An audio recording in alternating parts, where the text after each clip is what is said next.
Hi, I'm Gabrielle Target from A Labour of Love. And one of the things that I often get asked is, how do I make informed decisions when I'm in labour? So this video today is all about making informed decisions. So I often start with asking my clients, what do they really want for their labour and birth journey? Because you have to know what you really want. That's a starting point. What are your birth wants and needs? And if they can respond to that, then they're on the right path to implementing and understanding what it takes to make informed decisions about their labour and birth journey. That's what needs to fundamentally happen first. So you identify what sort of birth you'd like to have.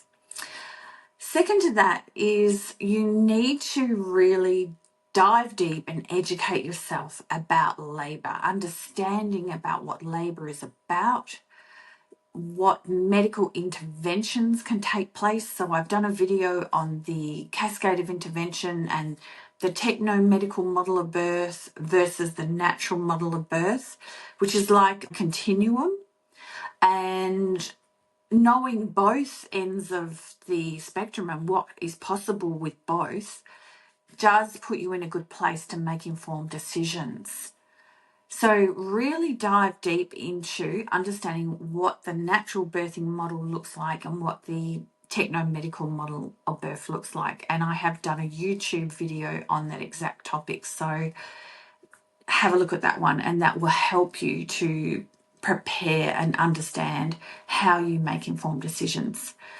You also need to know the hospital's policies. So what are their procedures? What are their policies? If you've got an obstetrician, what are his or her policies and procedures? Is what you are wanting going to match what your care provider is offering you? It's really important to understand.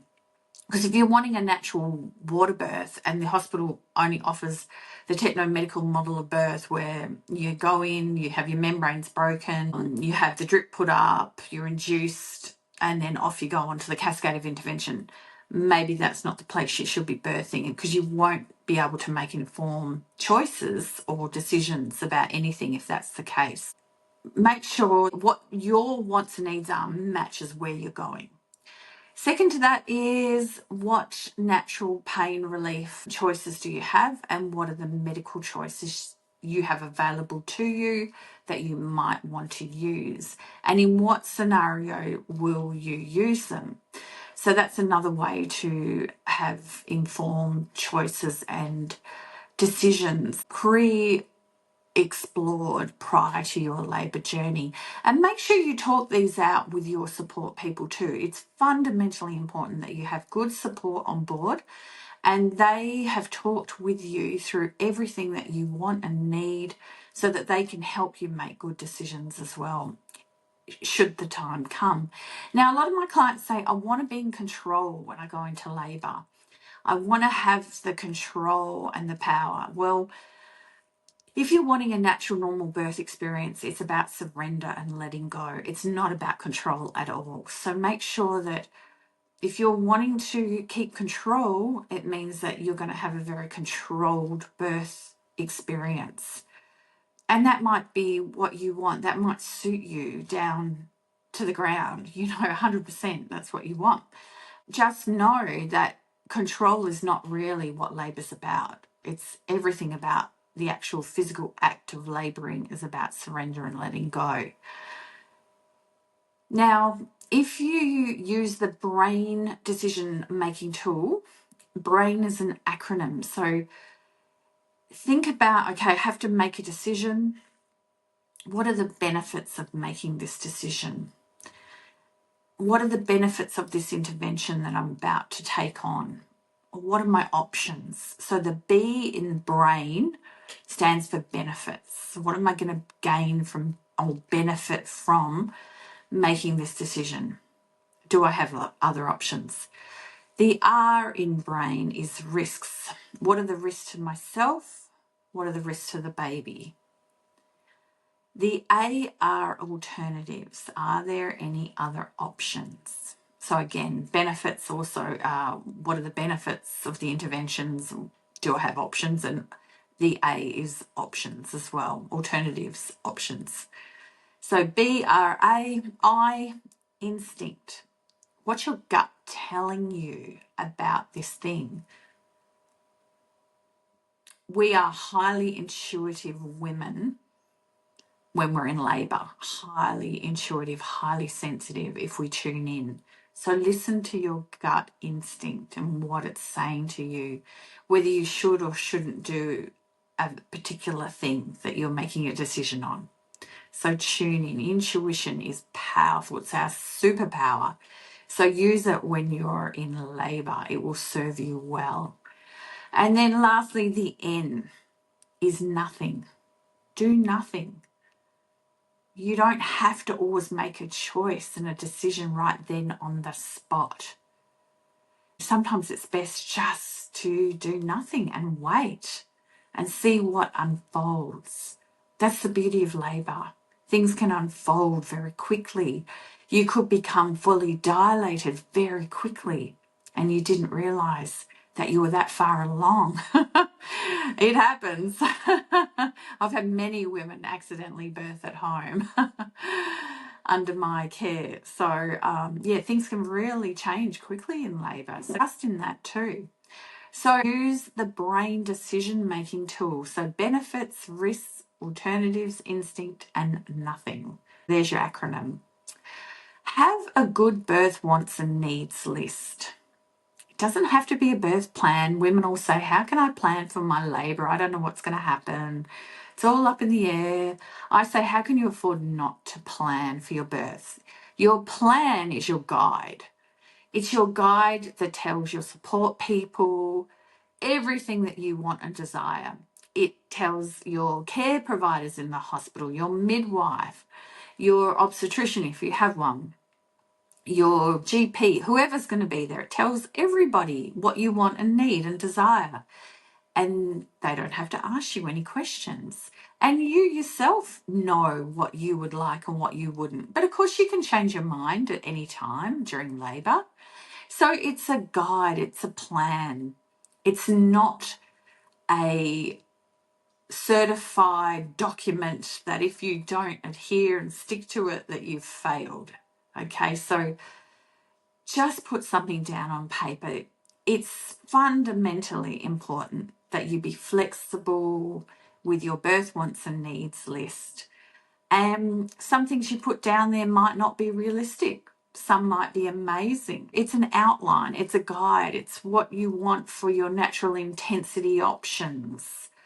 Perhaps what you do want for your pain relief if you're going to go down that road.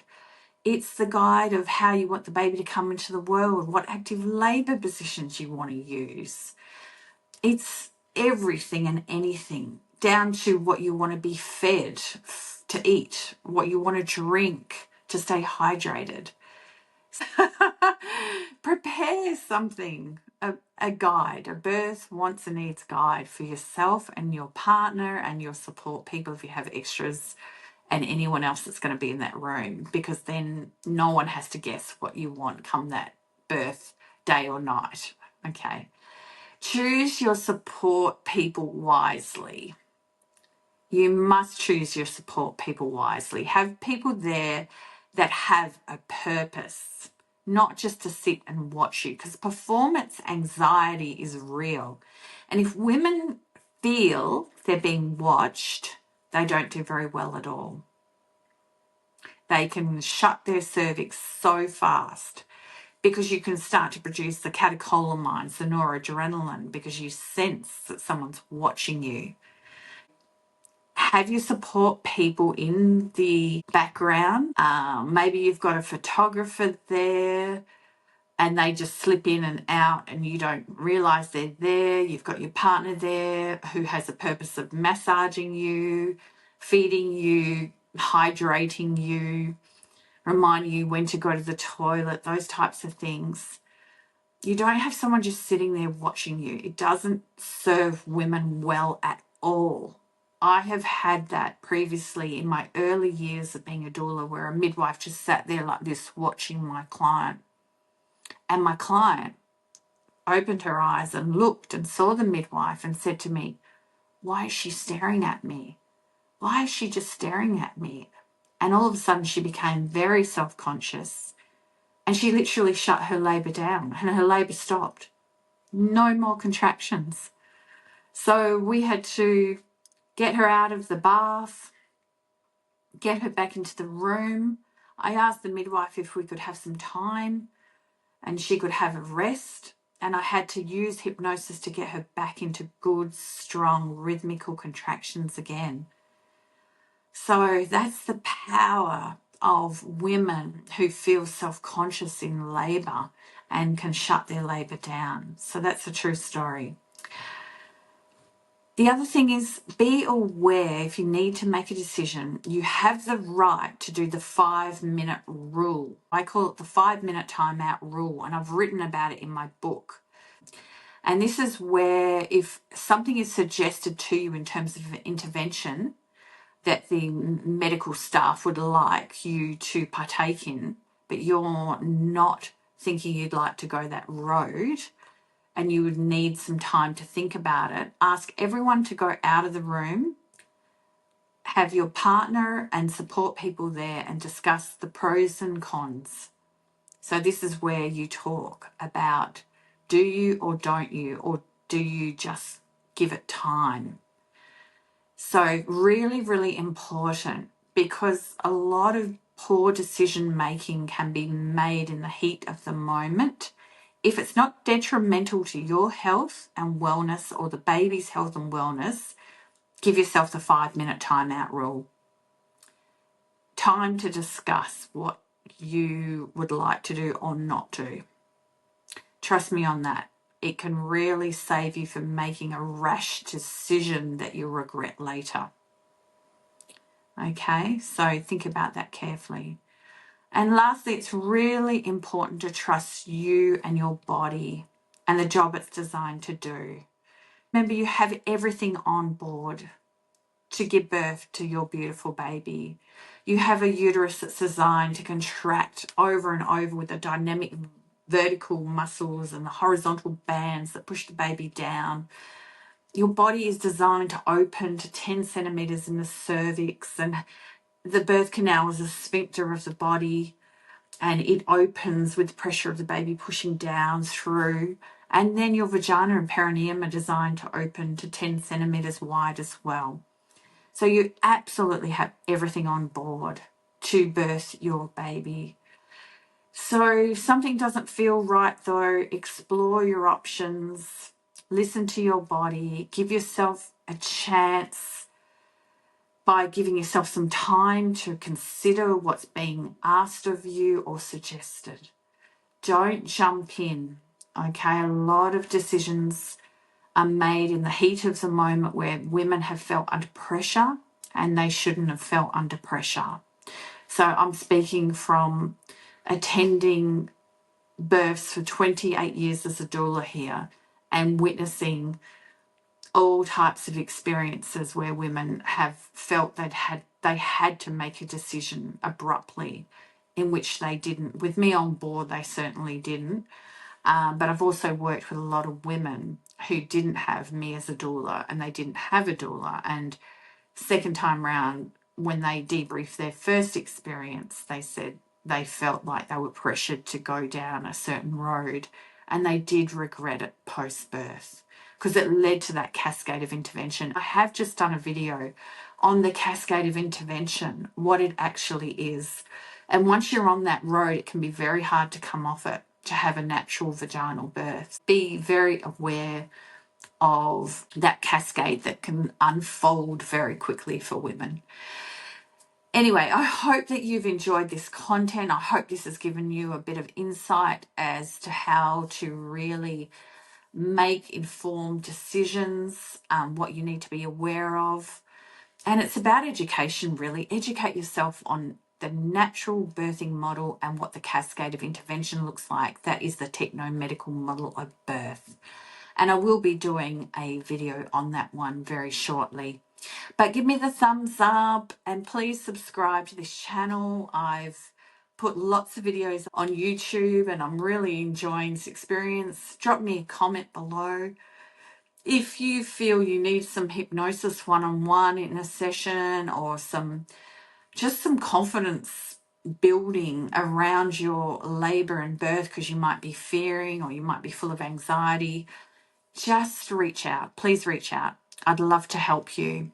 And this is what I do. So birth your way, stay positive, stay empowered, and create the birth you want and desire, because that's your right to do that. Bye for now.